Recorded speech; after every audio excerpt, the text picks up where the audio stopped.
These are some ideas that I would like you to think about as we begin our explorations of technology this semester. We don't have a traditional course discussion, but of course you can, and I definitely encourage you to use Discord to post some of your ideas about these issues under class thoughts in our Discord server. So for today, I just want you to reflect on some of these things, and then I will post some links to things that are relevant for us later on. So the very first thing we want to think about this semester is how we define technology.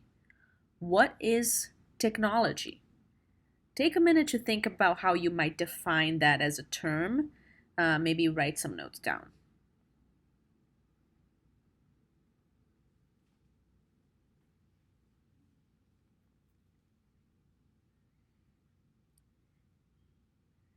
Now, if you took notes or you had some words come up in your head as you were thinking about this, do you find yourself looking only to digital elements to define technology? Like, did you write things having to do with computers or the internet?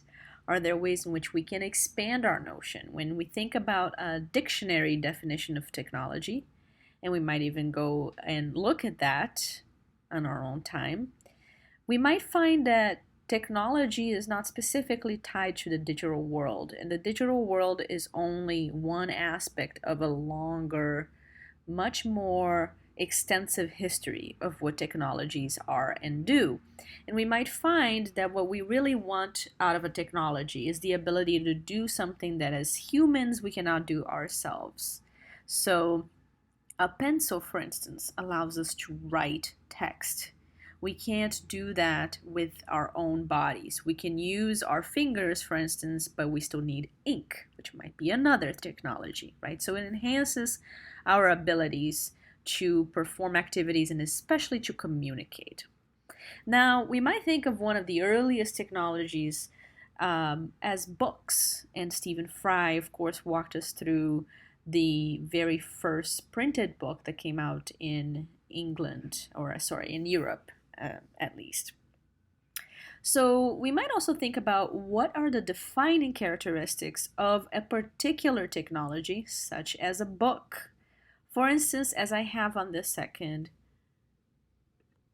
bullet point here, if you were to describe a book to someone who has never seen one, what features would we give to define a book? So imagine you're walking down the street and an alien shows up out of nowhere. It's never seen this thing we call book. What might be some of the characteristics that you would use to define it? Would you focus on the content? Would you focus on its material definitions? So, what does the object look like? Are there things that are optional, like if it doesn't have an author, is it still a book? If it's contained in your iPhone, is it still a book? Does it have to have things like pages? Does it have to have things like lines? And how many words does it include? Is something that has 5 pages a book, or does it have to have more than that? Take a minute to think about what are some of the defining characteristics of books, either as physical objects or as intellectual experiments. And I'll give you some quiet time to think about that.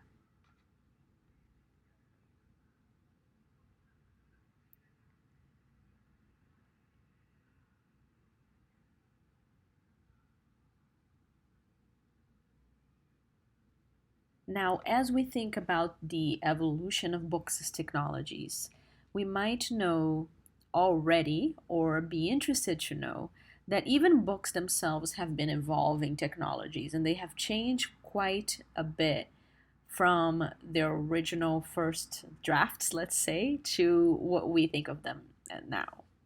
So, for instance, the image that you're looking at right here is what we call a scroll.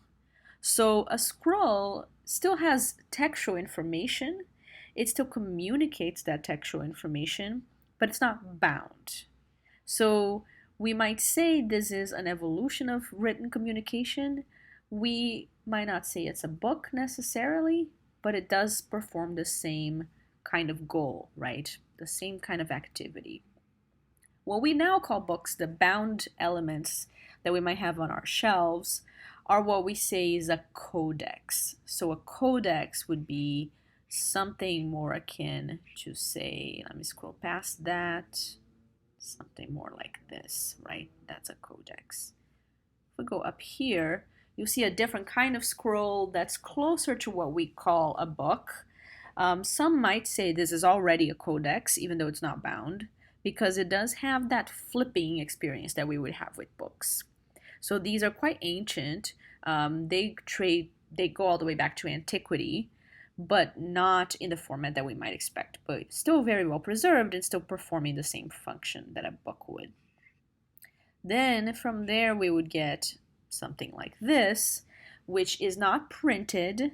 Note this is handwritten and hand drawn. So we call these manuscripts. So this one is bound.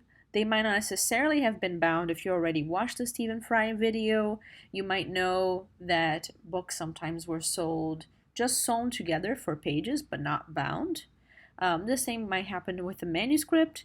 A nicer manuscript, like something that somebody would give as a gift, or something that would be kept in a church, would be bound and would be much nicer looking, much like this one that we see right here.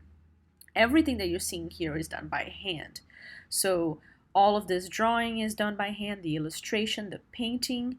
These characters down here are also done by hand.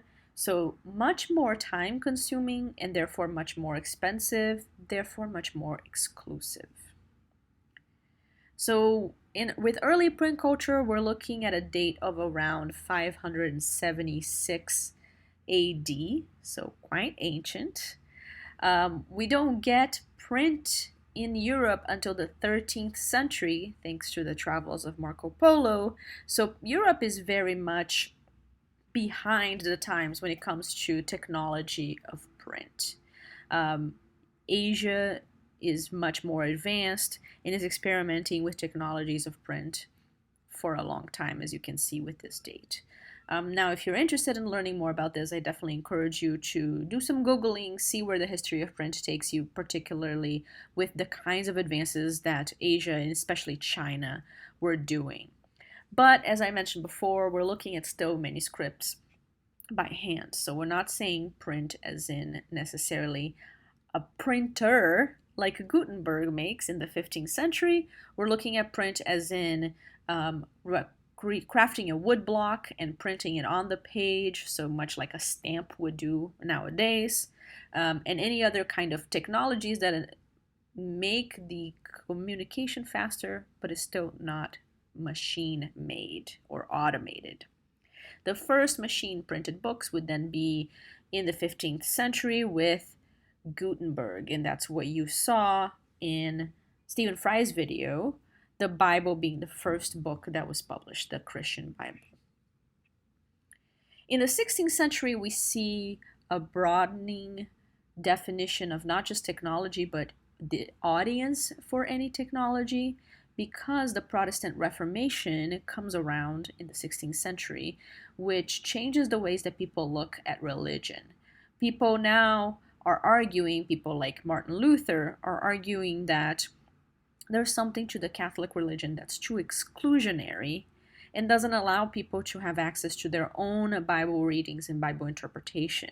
So you don't really need a lot of books going around when the only person who can read and interpret them is the priest.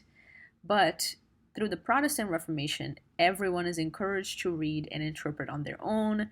People then become much more literate. The rate of literacy is much larger. People who are learning to read, there are more books being printed, and books become cheaper. So a slight democratization of the process, even though it's still too expensive for the lower classes to afford. Now, this note over here is old, and I'm actually going to delete this one because it's from older notes. But after COVID, when you have a chance, museums are starting to open, but of course I'm never going to encourage you to do that right now. But maybe sometime next year, you should know that New York actually has a lot of materials from this period, from the 15th century and prior. The Gutenberg Bible, a few copies of those were made. So you can actually go to the Morgan Library sometime next year after COVID, and you can see firsthand what the Gutenberg Bible looked like. It's very well preserved and quite beautiful.